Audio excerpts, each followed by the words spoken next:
Assalamualaikum warahmatullahi wabarakatuh.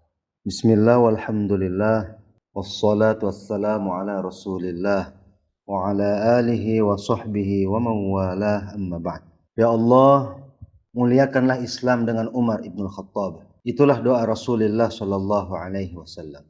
Kami tidak dapat salat dekat Ka'bah sampai Umar masuk agama Islam. Itulah ungkapan salah seorang sahabat Nabi sallallahu alaihi wasallam tentang Umar. Dialah Umar, orang yang pertama kali digelar dengan Amirul Mukminin, pemimpin orang-orang yang beriman.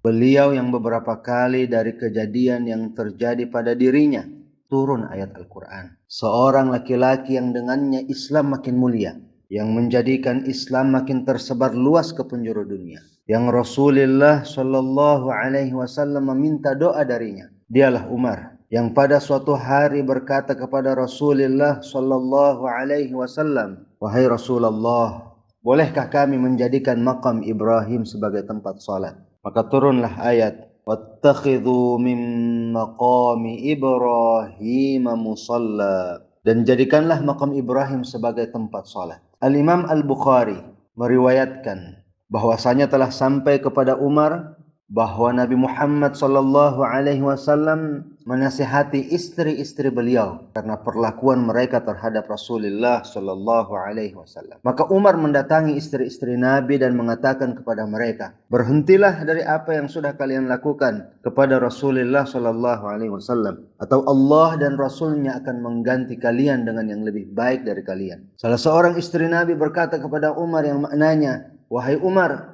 bukankah Nabi sudah menasihati kami sehingga engkau juga ikut menasihati kami?" Sesudah itu turunlah ayat, "Asa rabbuhu in talaqakunna an yubdilahu azwajan khairan minkun."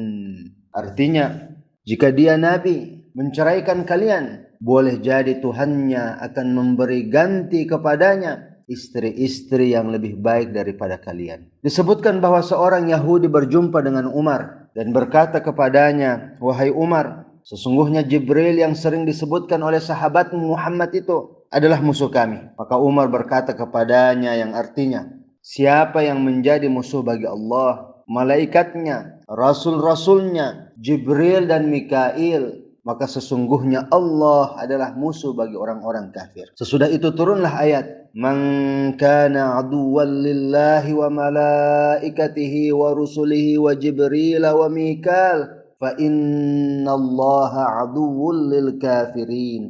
Artinya, siapa yang menjadi musuh Allah, malaikat-malaikatnya, rasul-rasulnya, Jibril dan Mikail, sesungguhnya Allah adalah musuh orang-orang kafir. Al-Imam Ar-Razi meriwayatkan dari Anas bin Malik bahwa Umar berkata, ayat ini, "Walaqad khalaqnal insana min sulalatin min tin." Artinya, dan sesungguhnya kami telah menciptakan manusia dari saripati yang berasal dari tanah. Al-Mu'minun ayat 12. Ketika turun ayat itu, Umar berkata, "Fatabarakallahu ahsanul khaliqin." Artinya, Maha suci Allah sebaik-baik yang mentakdirkan. Maka turun ayat, "Fatabarakallahu ahsanul khaliqin." Dialah Umar yang mana Rasulullah sallallahu alaihi wasallam meletakkan tangan beliau di dada Umar ibn Khattab ketika masuk agama Islam, dan Nabi berkata sebanyak 3 kali,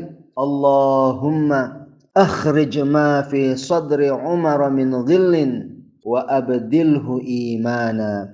Ya Allah, keluarkanlah dari dada Umar kebencian dan gantikannya lah dengan keimanan. Dialah Umar yang mana Rasulullah sallallahu alaihi wasallam bersabda tentangnya, sesungguhnya Allah menjadikan kebenaran melalui lisan dan hatinya. Dialah Umar, sahabat yang paling berani, sampai-sampai syaitan lebih memilih jalan yang lain ketimbang bertemu dengan Umar. Dialah Umar, saking ditakuti oleh orang-orang, tukang cukur yang sedang mencukur rambut beliau tiba-tiba terkencing hanya disebabkan Umar berdehen. Semoga Allah subhanahu wa ta'ala mengumpulkan kita semuanya di surganya bersama Umar ibn Khattab radhiyallahu anhu. Amin ya rabbal alamin. Subhanakallahumma wa bihamdik asyhadu an la ilaha illa anta astaghfiruka wa atubu ilaik. Wallahul musta'an fastabiqul khairat. Tsumma assalamu alaikum warahmatullahi wabarakatuh.